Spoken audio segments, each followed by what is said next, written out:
ایک جلیل القدر تابعی حضرت عمر بن عبدالعزیز رحمۃ اللہ علیہ کا نام آپ نے بار بار سنا ہوگا۔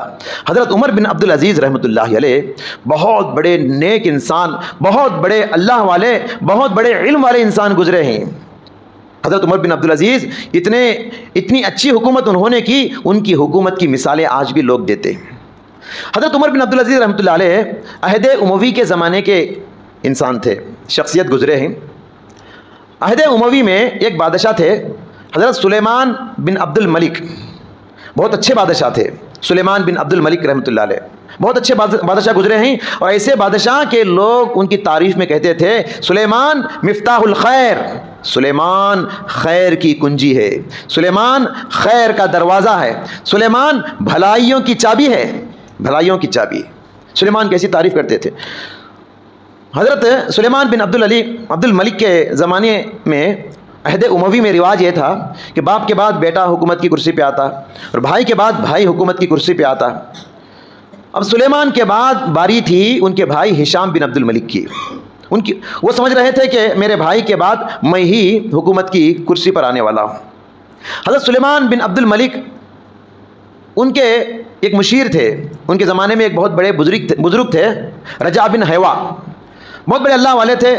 اور سلیمان جو ہے کوئی بھی مشورہ لینا ہوتا تو رجا بن حیوا بزرگ سے لیتے تھے، مشورہ لے کر کام کرتے تھے۔ ایک مرتبہ رجا بن حیوا نے سلیمان بن عبد الملک سے کہا، اے سلیمان، تم دنیا سے جاتے جاتے ایک اچھا کام کر کے جاؤ، ایک اچھا فیصلہ کر کے جاؤ، اللہ آپ کو بہت اجر دے گا، آپ کے گزرنے کے بعد بھی بہت اجر ملے گا آپ کو۔ تو بادشاہ سلیمان بن عبد الملک نے کہا، کیا مشورہ ہے بتائیے؟ تو انہوں نے کہا، میرا مشورہ یہ ہے آپ اپنے بعد عمر بن عبدالعزیز کو نامزد کر کے چلے جائیے کہ آپ کے بعد آپ کی کرسی کو، خلافت کی کرسی کو عمر بن عبدالعزیز رحمۃ اللہ علیہ سنبھالیں گے۔ مشورہ اچھا لگا، مان لیے۔ مسجد میں سب لوگوں کو جمع کیا سلیمان نے، ان کے سارے خاندان والوں کو جمع کیا اور ایک بند لفافہ لے کر آئے اور کہا، لوگوں تم سب مجھ سے وعدہ کرو میرے گزر جانے کے بعد خلافت کی کرسی کو وہ سنبھالے گا جس کا نام اس بند لفافے میں ہے۔ لوگ مان لیے۔ جب سلیمان بن عبد الملک کا انتقال ہو گیا تو سب لوگوں کو مسجد میں جمع کیا گیا پھر، اور اس بند لفافے کو لا کر کھول کر پڑھا گیا تو اس لفافے میں لکھا ہوا تھا، میرے بعد میری خلافت کی کرسی کو عمر بن عبدالعزیز سنبھالیں گے۔ یہ سننا تھا۔ مسجد کے دونوں کناروں سے انا للہ و انا الیہ راجعون کی آواز آئی۔ یہ کنارے سے جو آواز آئی جو سلیمان کے بھائی ہشام بن عبد الملک کی تھی، انا للہ اس لیے انہوں نے پڑھا کہ میرا عہدہ میرے ہاتھ سے نکل گیا۔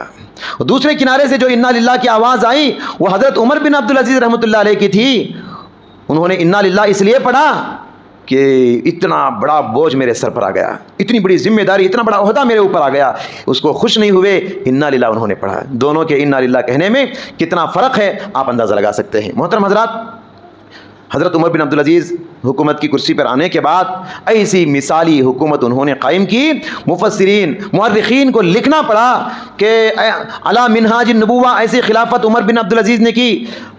جو برائیاں سماج میں پائی جاتی تھی ساری برائیوں کا انہوں نے خاتمہ کیا، سارے خیر کے کام انہوں نے شروع کیا۔ مورخین کو یہاں تک کہ لکھنا پڑا عمر بن عبدالعزیز 5ویں مسلمانوں کے خلیفہ ہیں۔ پہلے کون؟ ابو بکر صدیق، دوسرے عمر، تیسرے عثمان، چوتھے علی، اور 5ویں حضرت عمر بن عبدالعزیز کا مقام دیا مورخین نے۔ اتنی اچھی حکومت جیسے صحابہ نے کی، ابو بکر نے کی، عمر نے کی، ویسی حکومت کر کے حضرت عمر بن عبدالعزیز نے دکھائی۔ یہ ایک مشورہ تھا جو رجا بن حیوا نے دیا تھا اور سلیمان نے اس کو قبول کیا تھا۔